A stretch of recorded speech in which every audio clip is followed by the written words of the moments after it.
Didn't just come out of the void, it comes out of this, which led to this, which led to that, which led to that, which led to this, which led to that, which led to that, this, which led to that, which led to that, this, which led to this, which led to that, which led to that.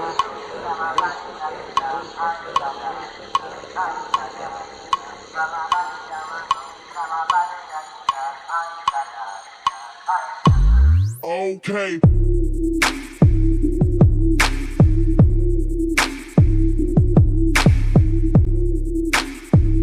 Hi, welcome to the podcast. This is episode 3 of the General Future Podcast, coming to you live December 22nd. It's a Friday, the Friday before Christmas. And I want to talk to you guys today about Brazilian Jiu-Jitsu and overcoming the fear of death. I know, quite festive. First things first, the reason I wanted to talk about Jiu-Jitsu specifically in this episode is because a good friend of mine, Tommy Cho, just opened up his Jiu-Jitsu Academy in North Aurora, Illinois. So he is a black belt under Jeff Serafin.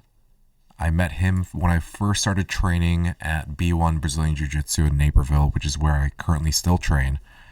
But since then, Tommy has gone on to train under Jeff Serafin and get his black belt, and he's taken on this lifelong dream of opening up his academy. I say lifelong, but pretty sure it says on his website here that, let's see, I think it says here that he started jiu-jitsu when he was 35. So maybe I was playing it up a little bit.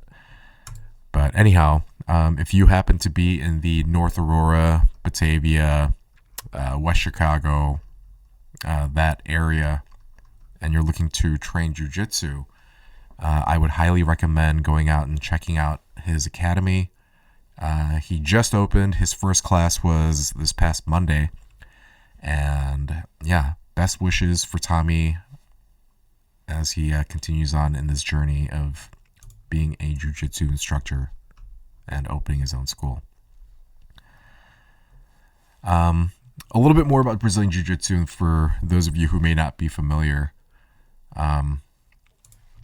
So Brazilian Jiu-Jitsu is a form of submission grappling. It's a martial art. So, it's a type of training in regards to fighting. And, I've been training jiu-jitsu for about 7 years now myself. And I started training jiu-jitsu, and, jiu-jitsu came into my life at a very, during a time of big transitions. I was, story of my life apparently, in between jobs. And this is while I was living in Bushwick, Brooklyn. And I was on Craigslist looking for, odd jobs to help make a little bit of money. And I came across this ad for a jiu-jitsu school that was opening up in Bushwick. And the guy had posted an ad saying they needed someone to help take attendance and collect class fees. And in exchange, I could train jiu-jitsu for free. And because I was not working, and because I didn't really have anything going on at the time, and I'd always wanted to try jiu-jitsu, being a big fan of the UFC and listening to Joe Rogan's podcast all the time, I gave it a shot. I met up with Alex from the school, Master Skaya. He had just opened it up with the model of Jiu-Jitsu for the people. I believe there was a yoga school in the East Village called Yoga for the People that offered a suggested drop-in fee, so a suggested class fee. So if you were coming to class to take yoga, their goal was to make yoga as accessible to anyone that wanted to try it out as possible. So if you didn't have any money but you wanted to train yoga, you could drop in at Yoga for the People and do yoga for free. And Alex, saw an opportunity there. He started his school along with the same mission, jiu-jitsu for the people. And as far as I'm aware, he offered the lowest rates I've ever seen or heard of ever since for jiu-jitsu. In my case, it was free. For individual cases, for people that were dropping in, he didn't charge. And I believe it was $10 suggested donation if you did have the money. But anyhow, jiu-jitsu, a little bit more about it. So the point of jiu-jitsu is when you are practicing jiu-jitsu, you are grappling against an opponent, and you can get points by advancing positions, so getting into more advantageous positions over your opponent, or you can win the match by submitting them. Submission can be a choke, a joint lock, something that makes your opponent comfortable or uncomfortable enough to the point where they want to tap out. And as soon as I tried it, I fell in love. As a lifelong athlete, after college, I found myself, going to the gym and getting a good sweat on and pumping some iron, but doing that kind of stuff just did not scratch the itch that I had deep inside of me to want to compete against other people in a physical manner, and jiu-jitsu did that for me.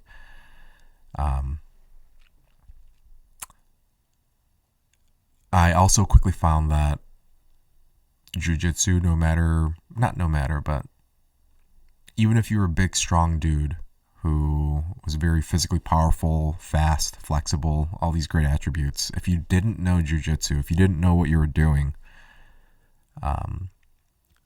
jiu-jitsu is really the art of learning how to use your body against an opponent in such a way that if your opponent is less technical than you are, or doesn't have near a deep of understanding of how jiu-jitsu works, you will be able to control and to submit your opponent, almost guaranteed, except in cases of extreme differences in size and strength.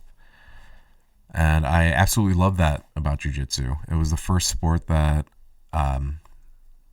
really put me in touch with and got me comfortable with the idea of, oh my gosh, maybe I'm not as good at this as I thought I was. And because of that, anytime I would roll or spar against an opponent that was more experienced than I was, or someone that I knew was better than I was, it would bring up a feeling of dread. And there still are times when I feel this sensation of dread before jiu-jitsu or before rolling with specific people, because I know I'm in for an ass kicking. And the fact that jiu-jitsu is a sport where you're going to get your butt kicked and you go do it anyway, is one of the most powerful arguments as to why you should do it. And on social media, I don't know if you know anything about people that do jiu-jitsu. The only types of accounts they follow are jiu-jitsu accounts, and I follow a lot of them. I came across this clip from a person I follow. He goes by the name of Applied Philosophical Art.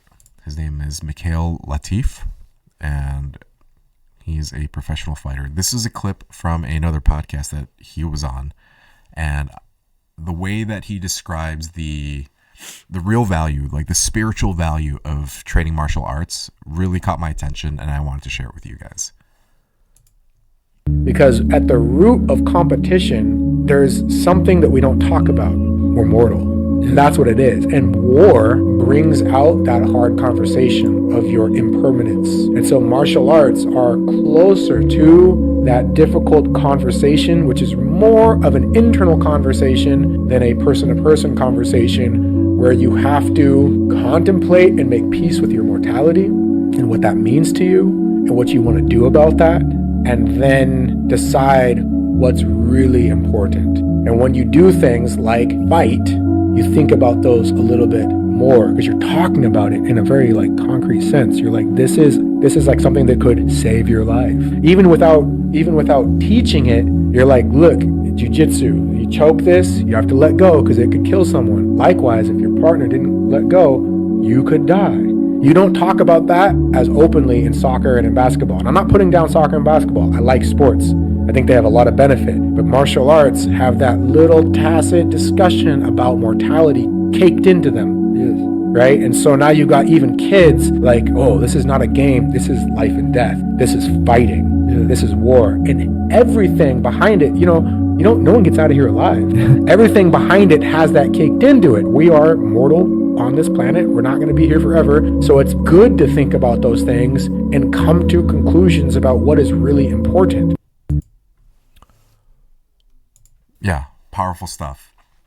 And the proximity to death that you get to experience in a very controlled manner in jiu-jitsu, I feel like does a great service in terms of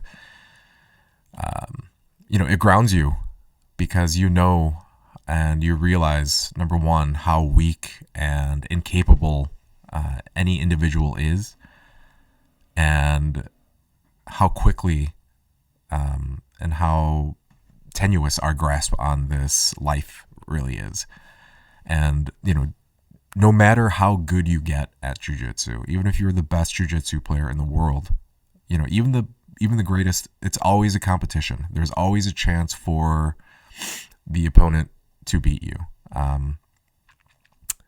And I don't think that this sense of humility that comes along with practicing jiu-jitsu and familiarizing yourself with the sensation of dying or killing, this isn't something that only exists at the lower levels and doesn't exist at the highest levels. I truly believe this is a human experience that people who truly practice jiu-jitsu become familiar with, and they may not actively focus on it, but I guarantee you, if you're hooked on jiu-jitsu, it's because jiu-jitsu makes you feel this way. And, another selling point for jiu-jitsu, I feel like a lot of this reckoning with death and making you feel alive type of experience can be had with lots of other hobbies. And as you heard in the video, competition and wanting to beat the other person, I feel like that is a very natural human desire to feel that and to have that feeling inside of you. But unless you're put in a situation where to lose could mean death in a specific situation, it really sets jiu-jitsu and martial arts apart from other, non-martial art sports.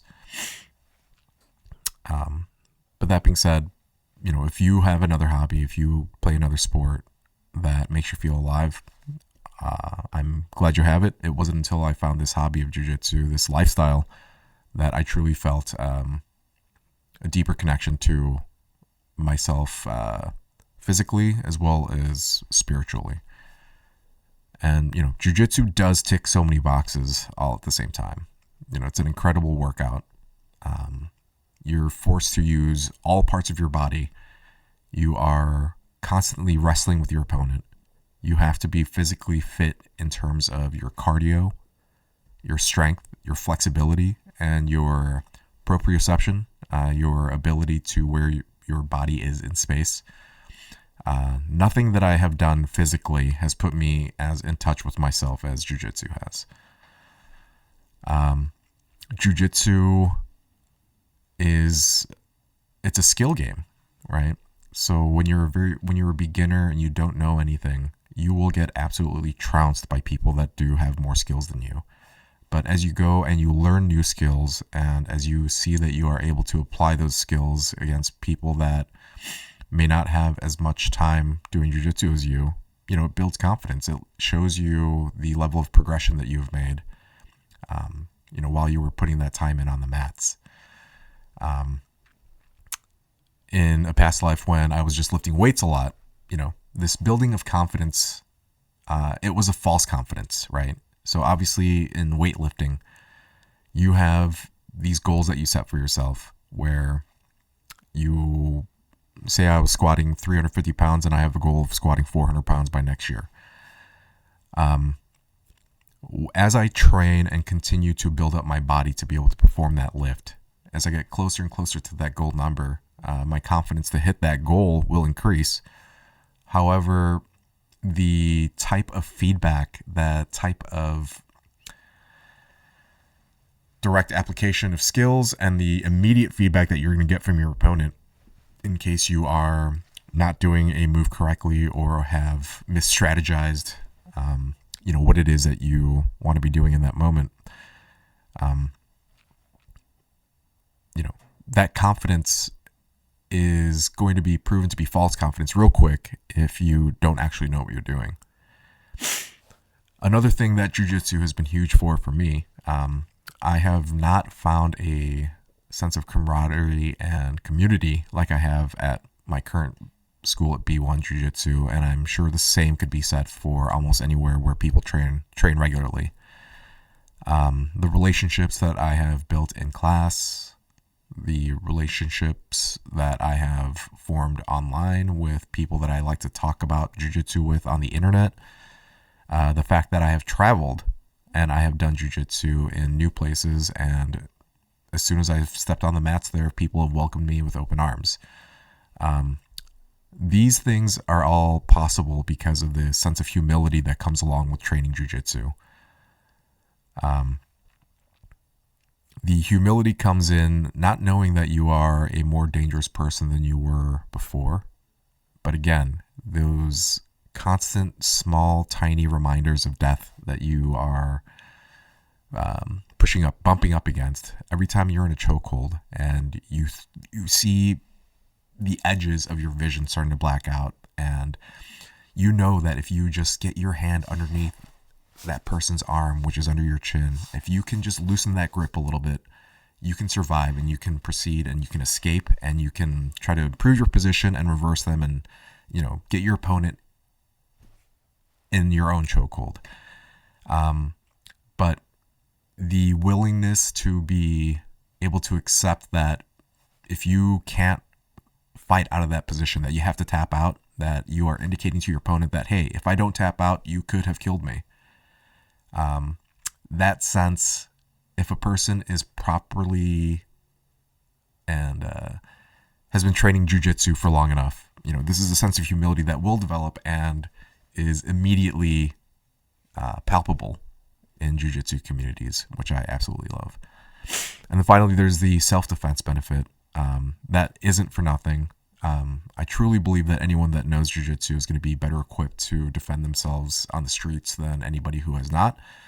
It's just that for me, personally, it's not something that I've been able to apply myself, so I can't truly speak for it. But I know in my mind that if push comes to shove, and I'm put in a situation where I have to use my jiu-jitsu against someone, I am 1,000% more confident in myself and my ability to defend myself than if I hadn't trained jiu-jitsu.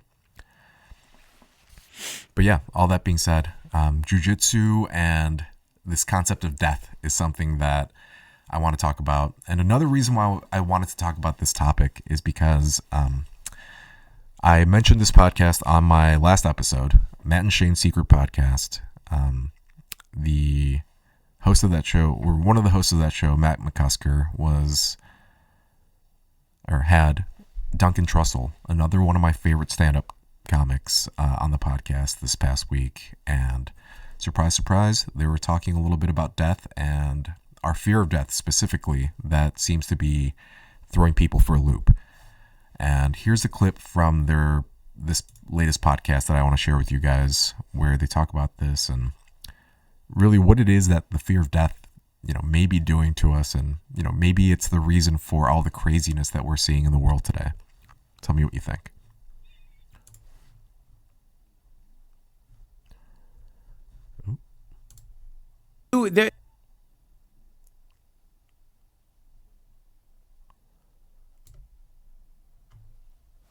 Throbbing dick. Because they'll forget. They will in 10 minutes. They'll be in traffic, just being like, "Fuck, this traffic sucks." Exactly. And you do. Well, that's the book, the Denial of Death. It's I think Ernest Becker. Oh yeah. It's so fucking sick. And his idea was that like this thought of dying. You're like biologically attuned to it. Like if you're a baby in the crib, you leave a baby in the crib. It's as an organism being like, I'm dying. Yeah. I'm about to be left behind, and like your body's just equipped with the knowledge. If you're a baby and you're by yourself, instinctively you're like, I'm dying. And Yep. you freak the fuck out. But you never get over that fear of death. And his whole argument is that societies at best can offer you a hero system where you can kind of enter in, fulfill like a heroic role, and then through the heroic role, you somehow in your head, you trick yourself into being like, I'm transcending death because I'll live on forever, X, Y, and Z. Then human beings are programmed biologically to never want to be second best either. So then you get into all this like weird, like symbolic comparison where you're like, well, that guy has a Audi, I have a fucking whatever Fiat, and you start being like, and people get into these weird things, and you're supposed to somehow rise above it so hard that you're like, I live on forever as a hero. But once there's not enough heroic roles, then society starts to break down because everyone's getting like pummeled with the fear of death, fear of non-existence, a feeling of smallness, and it just spins everyone out. And when Matt talks about spitting out because of this fear of death in the podcast clip, this is probably being used to describe all sorts of behavior that we look at, and I think people can. It's kind of like porn. If you see it, you know it, right? People spitting out could be people acting extremely greedy, people be mistreating their bodies, mistreating the planet, mistreating their neighbors, their fellow man. This fear of death does not. It doesn't lend itself to what we would consider to be positive human behavior. And the hero system, as Matt described it, is something that used to exist, perhaps, in the olden days, when everyone would have a chance to be the big hero for their village or their town by going out and, going and catching the big prey, or going out and fighting the battles against the neighboring tribes. But even then, talk about modern day society. Henry David Thoreau once said, most men lead lives of quiet desperation. And, this desperation comes from, it's an existential desperation. Everyone is afraid of the fact that they're dying and that they haven't done anything, or the fact that that death is looking them in the face, but they're unable to do anything about it. And the best way to get over that fear of death is to accept the fact that death is going to get you, and to be able to use that acknowledgement to pursue the things that you truly want in life, or to live life to the fullest. And another way that this, another system that society has put in place are mythologies and religions, right? This type of existential pondering, existential thought can be traced back to the earliest human civilizations that we have records of. Many of the oldest artifacts and art and cave paintings all lend us clues to the fact that these people that lived back then are aware of the fact that they're alive, which means that they're aware of the fact that they are going to die.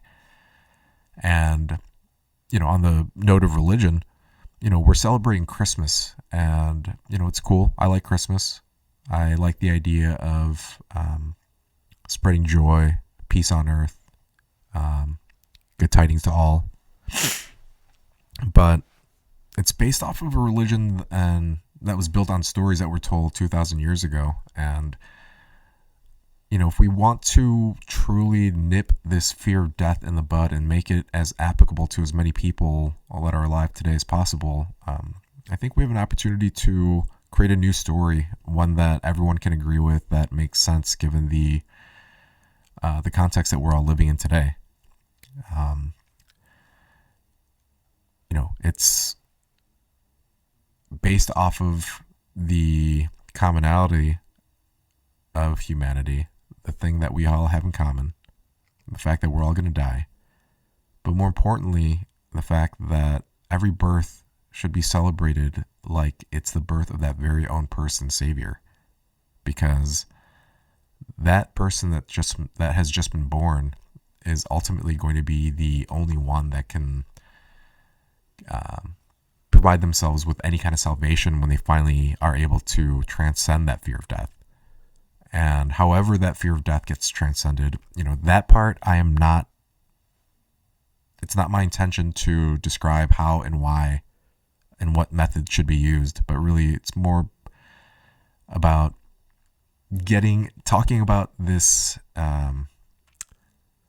this crisis more openly in common parlance. I know philosophers have talked about it. I know priests and religions and people that are religious talk about it, but I'm not sure if it's something that is widely discussed in polite society. I think as we go further and further down the timeline, we'll see more and more content being mass produced and in a way that's palatable to all.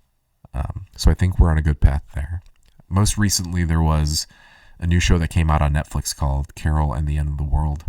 It's an animated series where the premise is there is a mysterious planet that is hurtling towards Earth, and everyone else is getting their rocks off, living life to the fullest, and having a great time, going bungee jumping and learning Japanese.